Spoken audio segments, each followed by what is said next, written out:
Okay, so today for our lesson, our objective is that we will be able to make change from $1.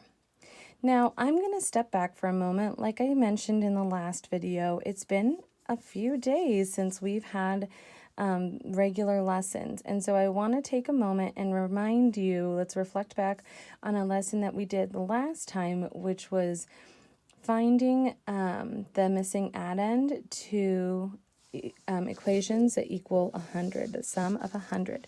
So I'm going to go back and I'm going to remind you what we did there. So we had 100, okay? And if I think of my multiples of 10, so 10 plus what? What's that missing addend? Okay, that would be 90. All right, because remember, if we hide those zeros, 1 plus 9 equals 10. So that 10 plus 90 equals 100. And so we're going to go down the line. 20 plus what equals 100? What would that be? 80. Good work. Okay, 100 equals 30 plus what? That would be 70. 100 equals 40 plus, what's my missing addend there? 60. Nice work. 100 equals 50 plus what? 50. Good. 100 equals 60 plus what? And we can see our commutative properties of addition here. And that's actually what we're going to get as we continue to move on. So these next ones are going to come pretty easy to us. If they didn't in the beginning, 70 plus, and we can look up here and see that that is 30. 80 plus 20. And finally, we would end with that that commutative property of 100 equals 90, and that would be plus what? Plus 10. Good. So we know these facts, and we talked about in our lesson that these are facts that come to you guys quickly because we know them as ones. We know 3 plus 7 is 10. And so when we add that 0, that's going to show us that multiple of 10, that it would equal 100. Now, so since these are facts that you can come up with quite quickly, then we're going to use that to answer or to find missing addend for any number that we're given with a missing addend. So I'm going to change my color up a little bit. Okay. And so if I have 100 equals 68 plus what? I'm going to look to what equation connects the most. Now, there are two ones that I could choose. I could either go with the 60 plus 40, but I actually know that rounding comes in. I'm going to choose 70 because I know 68 is closest to 70. Now, what is the difference between 70 and 68? How many did I go down to make it 68? Okay, that's right. So I went down 2. So 68 is the same thing as 70 minus 2, right? So I took 2 away. So since I took 2 away, but I know it equals the same, I'm going to add 2 here.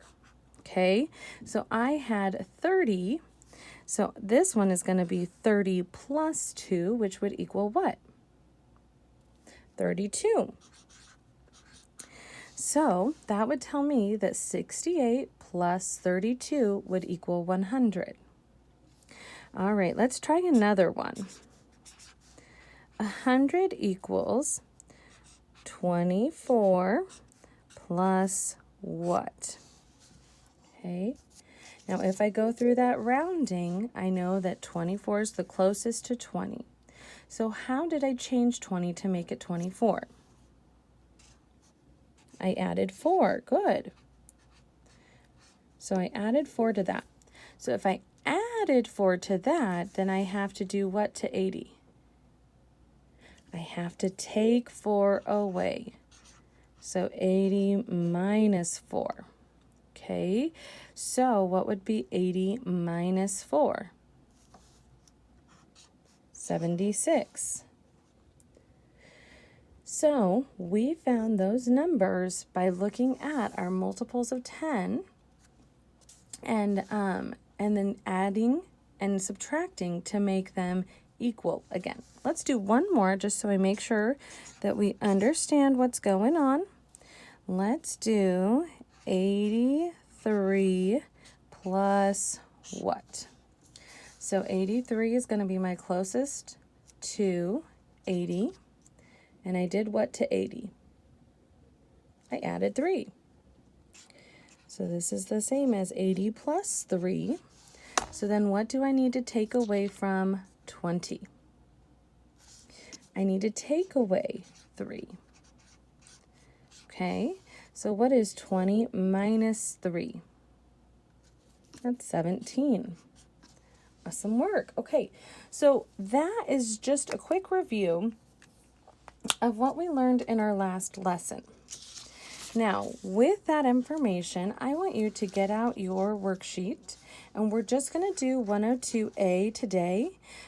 We will do another review of this, another work with this tomorrow. So I only want you to do side A, and then tomorrow we will work on side B. I want to have a couple days to work with this. Okay, so we're going to look at the cost of an item and then what would be our change from $1. So if I go to the store and the cost of the item is 58 cents, okay, what would be my change from $1? When we think about it this way, what is 58 closest to? It's closest to 60, okay? So this is the same as 60 minus 2. Bring this back down. So it'd be the same as 60 minus 2. So we'd have to add 2 to what number? To 40. So what is 40 plus 2? 42. So my change would be 42 cents. Now, the coins used, I want to give the least amount of coins. I could give 42 cents, but that customer is probably not going to be very happy with me. So I'm going to see what is the fewest amount of coins that I can do to make 42 cents. So first I'm going to think about my quarters. Can I give any quarters back? Yeah, can I give 1 quarter? Can I give 2? I can't give 2 because 42 is less than 50. So I'm going to give 1 quarter. So now I have 25 cents. Can I give any dimes? If I gave 1 dime, it'd be 35 cents. Can I give 1? Yes. Can I give 2? That'd make it 45 cents. No, I cannot give 2. I can only give 1 dime. Okay, so now we have 25, 35. So what would 1 nickel make that? That'd make it 40. What would 2 nickels make that? That'd make it 45. So we need how many nickels? 1 nickel. So let's go back and count this. We have 25, 35, 40, and how many pennies should we have? We should have 2. Great.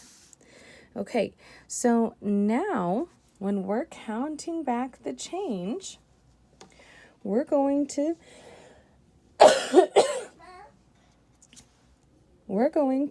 count. Oh, Cam came to say hi to the lesson. Cam, do you want to say hi? Hi. Okay, Mama's teaching. We're counting back change. Okay, so to count back change, we're going to be counting. We're going to say 25, 35, right? Because this is our quarter, dime, nickel, just one of those. So then we'd say 40, 41, and then that last penny is 42. Okay, oop, I forgot to put 42 cents here. Then we show our coins. Gosh. Yes, that is much. Okay, so the next item that we're going to purchase equals 19, oh, make that a 0, 19 cents. And so if I think of 19, what is it going to be closest to? 19. And that would be closest to 20. What did I do to 20 to make it 19 cents? I took away 1. So, oops, sorry, took away too fast. So if I took away 1 from 20, I need to add 1 to 80. What's 80 plus 1? 81.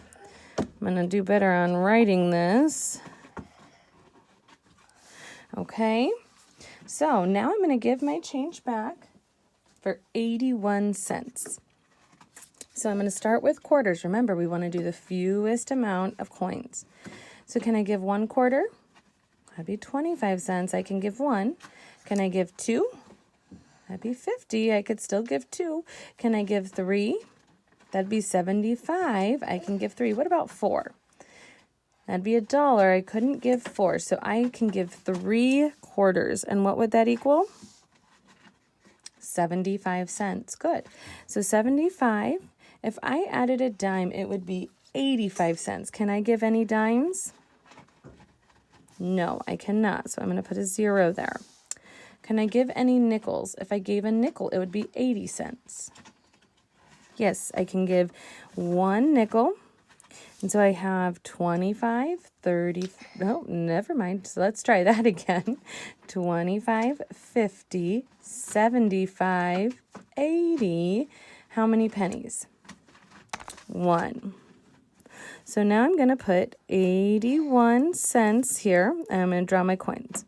Quarter, quarter, quarter, nickel, penny. Now we're going to count it back. 25, 50, 75, 80, 81.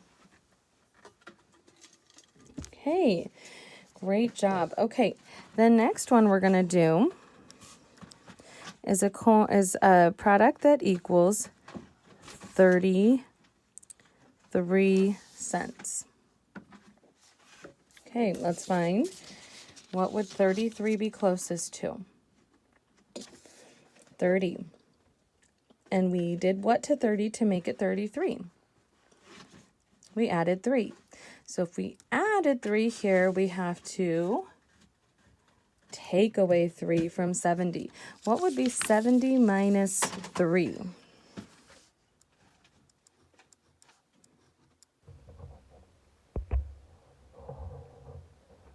That would be 67.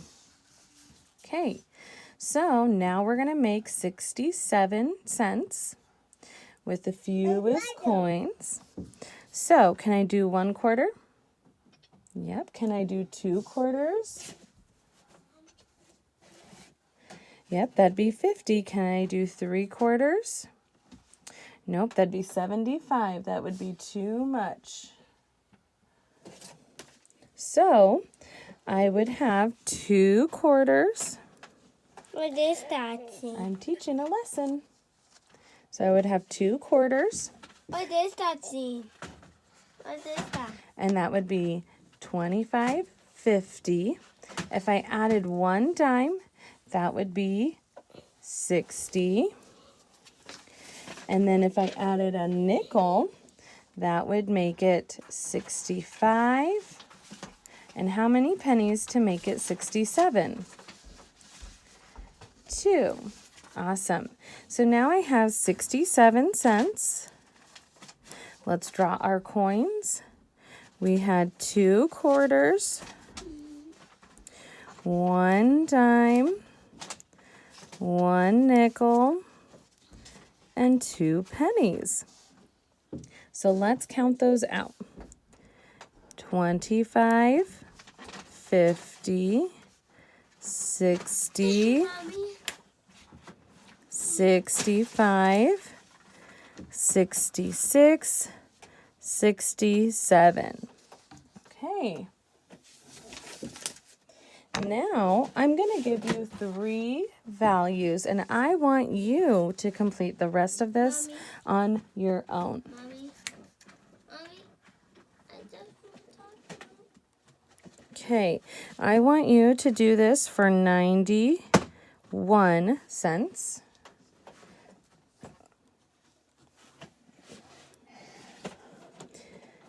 78 cents.